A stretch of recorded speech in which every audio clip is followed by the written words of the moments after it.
So, haven't filmed much the last couple of days, but just been at Atherton at the caravan park. Just spent a couple of days where we could get car parts and things and change the air filter and replace broken 12-pin plugs and things. A little bit of damage that we did, fix that up, got all the red dirt out of everything, and now we've moved out to Lake Tinaroo.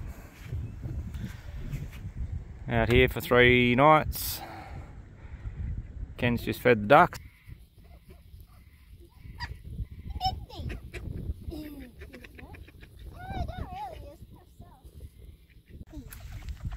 So we've changed to oats. So we did a bit of a Google and apparently bread's not good for ducks. But they're loving the oats anyway.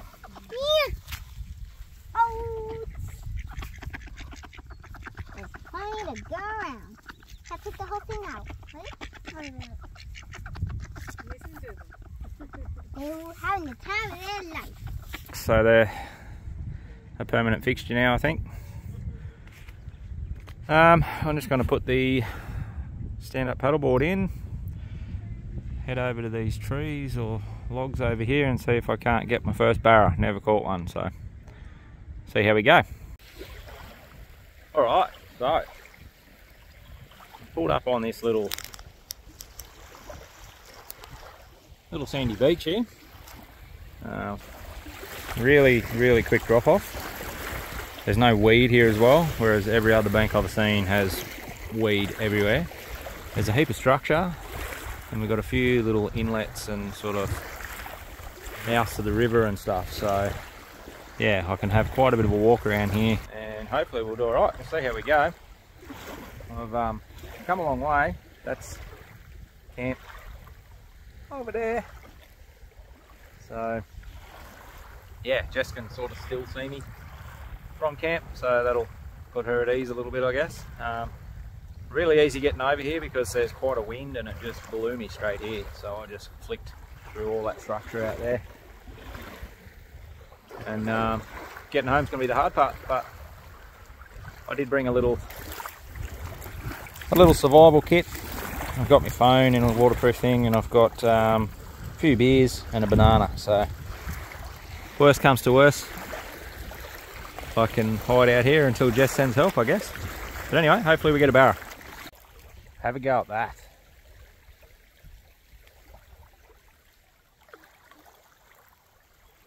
You tell me that's not a barra honey hole, and I'll call you a liar. Right to your face.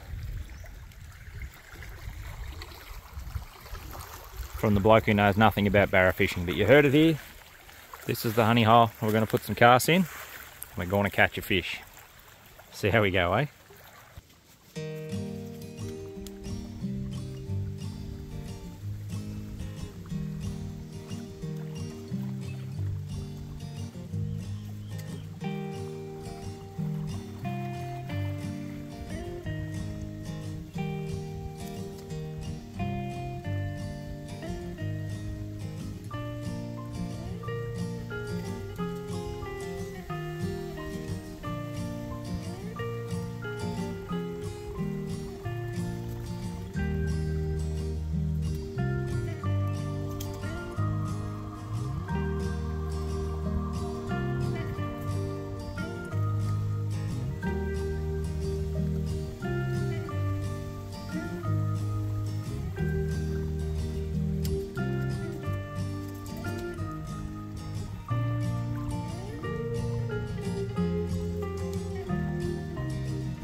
No fish yet, but I have snagged up the lure, which I did expect. When you're fishing in around the structure and you can't see what's under the water, if you're close to the snags, you get fish. If you're not getting snagged, you're probably not in the right spot. So I did preempt this happening. I've given it a couple of flicks. Usually the shock load down the line can get it to come off, but it's not not going to. So it is quite a fair way out in the water, which might be only drama, but I did bring a tackle back, so I'm going to go and grab that out of my backpack, and then I'll try and set a camera up somewhere, let you see what it does and see if we get it back, I guess. If not, worst case I could bring the paddleboard in here, but we'll see how we go with this first. Alright, so this is your tackle back. There's a few different brands and a few different names for them out there, but they all pretty much do the same job. So all you do, basically, you feed your line through this little pigtail down up under this point here and clip it together. That then just slings it down the line like a slingshot.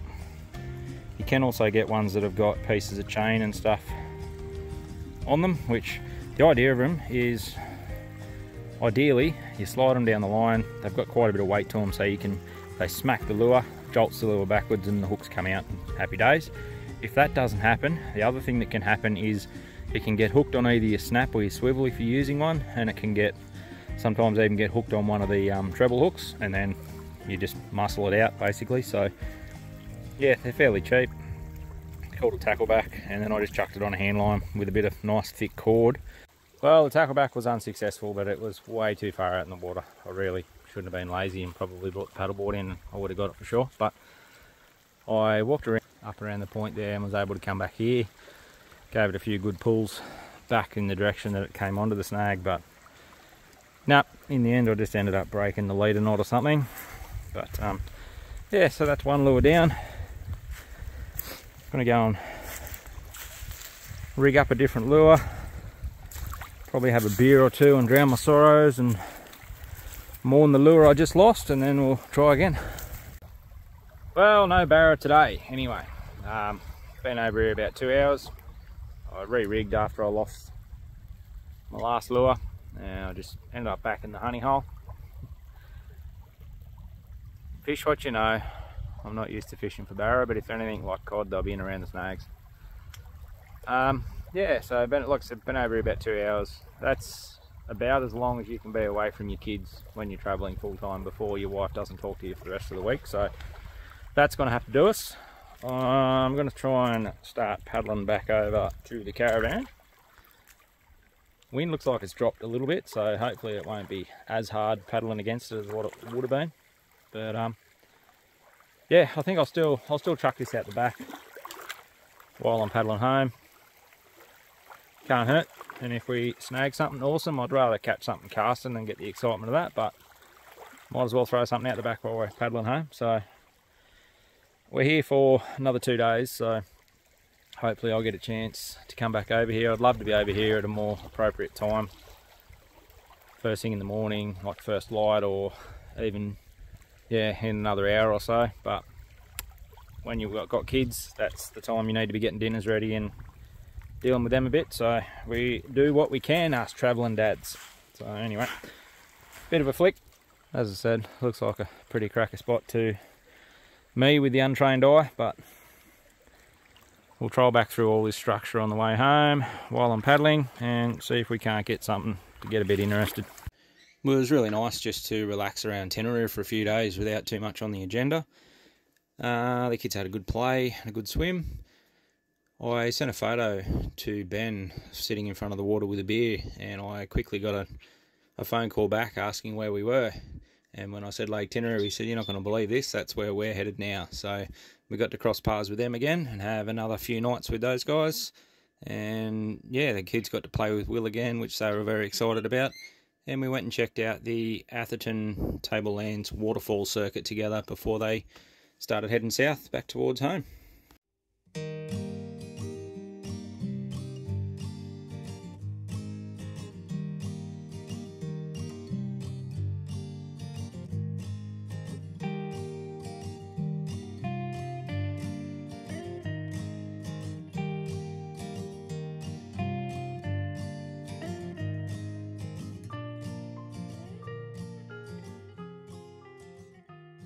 We stopped in at the Gallo Dairy where they make house-made cheeses and chocolates. They also have a little dairy farm that you can go and have a look through. The kids love seeing the potty calves and reminiscing on how small their cows were when we first got them a bit over 12 months ago.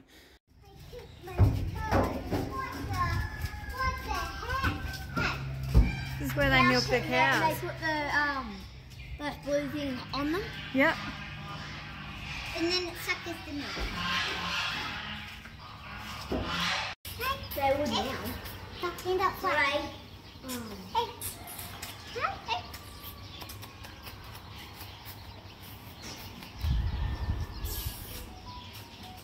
Not the fingers. Right.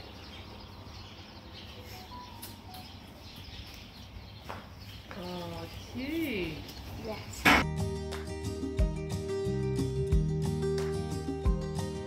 Yeah, of course we had to buy a little bit of produce just to support the local company, and yeah, the cheeses were actually delicious.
Back of it and get the paint while hit the ground.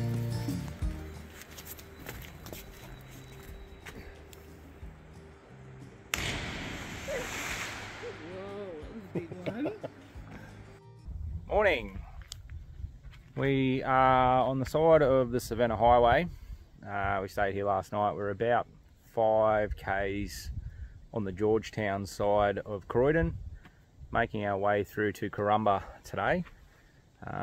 Yeah, we stayed last few days. We haven't done too much. Had a bit of a, had 3 days at Atherton after we left the telly and the Cape area, and just basically 3 days in a caravan park. So we had access to car washes and shops and stuff. So we were able to get the van and the car all cleaned up again, get all the red dirt out of everything, and fix the couple of little things that we broke on the telly track. Got a new 12-pin plug and got a new air filter, just cleaned things up a bit. So yeah, we're literally right on the side of the Savannah Highway, but it is a little free camp. Nice area. Good thing about it, it's not an overly busy road anyway, but at night time it's nice and quiet, so you don't get any traffic noise. Yeah, but we just had to stop and be stationary at 11:30 today, just so the kids could get on Starlink. There's no service out here because they have their meeting with their distance education teacher 11:30 every Monday, so we've just stopped to do that. We stopped along the way at a little place that's a hot springs. It's called Inot Hot Springs, and it's not what you think it is. It's basically a river. You just sort of go down behind the pub or the park there, and there's a river that goes under the bridge, and it's crazy. It's yeah, it varies in depth and it varies in temperature, so it goes from quite a cool river, and then you start walking further up the river and it goes anywhere from there to lukewarm to really warm to apparently close to 75 degrees. Over here, fellas, is the cold spot right this way. Just don't step.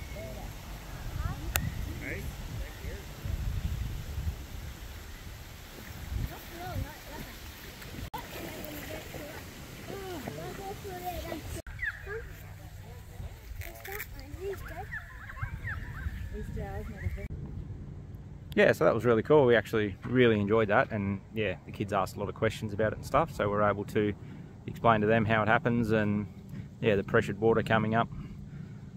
And yeah, it was a really good little stopover. So yeah, we pulled in here last night. We're just hanging around here today. We're able to get a little bit of firewood. There's plenty of fallen trees over there, so we're able to cut a bit of firewood and stock up our firewood pile for the coming nights.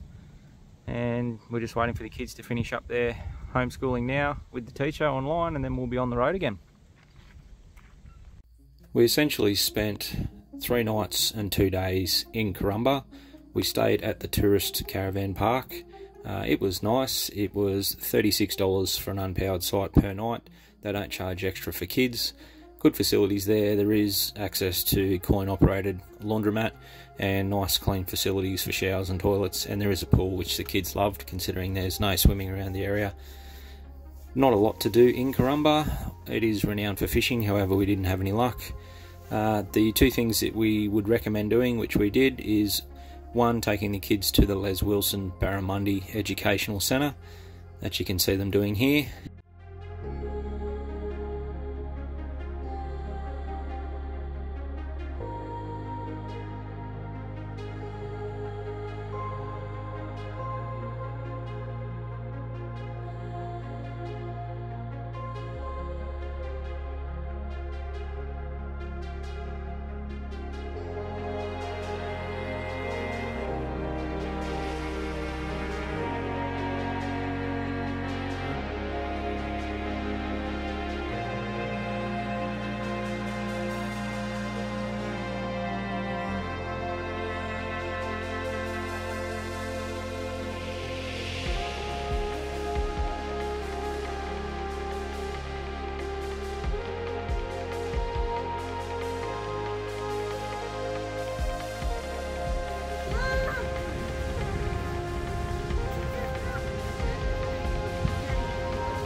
Riley and Mackenzie also tried battered barramundi for the first time, so that was an experience for them. Okay, I'll take a bigger bite.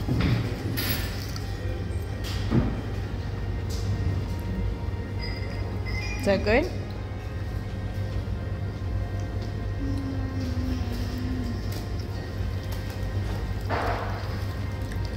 Pretty good. I can. Let's find out. Yummy? The other main reason for going to Karumba is to go to the Sunset Tavern or the Sunset Bar and have a few drinks and watch the sun set down over the water.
We did enjoy our time in Karumba. It was a very laid back town. As I said, not a whole lot for the kids to do, but certainly a nice place to relax for a few days. And if you're into fishing, apparently it's the spot to be.